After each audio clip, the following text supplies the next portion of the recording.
আমি আমার বাবাকে দেখেছি, সকালে ভোরের আলো ফুটতেই তিনি ঘর থেকে বেরিয়ে পড়েন। হাতে থাকে শুধু একটা পুরনো ব্যাগ, কাঁধে থাকে অদৃশ্য দায়িত্বের পাহাড়।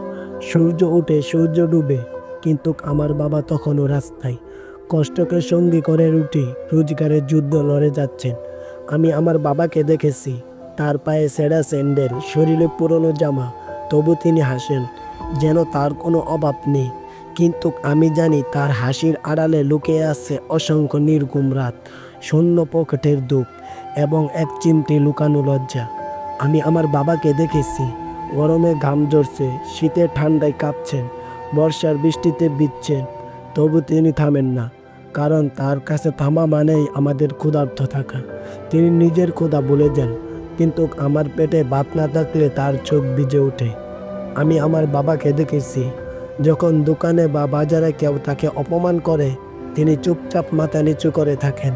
কারণ তিনি জানেন, তার রাগ দেখালে ঘরে ভাত আসবে না। তিনি নিজের সম্মান গিলে ফেলেন শুধু আমার জন্য, আমাদের পরিবারের জন্য। আমি আমার বাবাকে দেখেছি, তিনি স্বপ্ন দেখতেন আমাকে মানুষ করবেন, লেখাপড়া শিখাবেন, কিন্তু সেই স্বপ্নের পিছনে নিজের সব স্বপ্ন কবর দিয়ে দিয়েছেন। তিনি হয়তো কখনো নতুন জামা কিনতে পারেননি, কখনো নিজের জন্য ভালো খাবার আনেননি, কিন্তু আমার খাতা পেন্সিল ফুরিয়ে গেলে তিনি নিজের ঘাম বিক্রি করে নতুন পেন্সিল কিনে দেন। আমি আমার বাবাকে দেখেছি, তিনি কখনো কাঁদেন না আমাদের সামনে। সবাই ভাবে গরিব মানুষ মানেই শক্ত মানুষ, কিন্তু আমি জানি রাত গভীরে যখন সবাই ঘুমিয়ে পড়ে, তিনি চুপচাপ বসে থাকেন অন্ধকারে, চোখ মুছেন, দীর্ঘ শ্বাস ফেলেন। তাই সে কান্না কেউ দেখে না, কিন্তু আমি বুঝি। আমি আমার বাবাকে দেখেছি, তিনি সৈনিকের মতো যুদ্ধ করেন প্রতিদিন, কিন্তু তার কোনো পদক নেই, কোনো সম্মান নেই।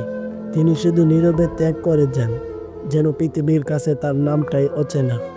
আমি আজ সবাইকে বলতে চাই, যদি কখনো রাস্তায় কোনো ক্লান্ত গান ভেজা অল্প আয়ের মানুষকে দেখো, জানো তার ভিতরে হয়তো লুকিয়ে আছে একজন মহান বাবা, যিনি নিজের জীবনের সুখ বিসর্জন দিয়ে সন্তানের ভবিষ্যৎ বানাচ্ছে। এটাই আমার বাবার গল্প, অদেখা কষ্টের, অগণিত ত্যাগের, একজন গরিব মানুষের গল্প, যিনি আসলে আমার চোখে সবচেয়ে ধনী, সবচেয়ে মহৎ বাবা।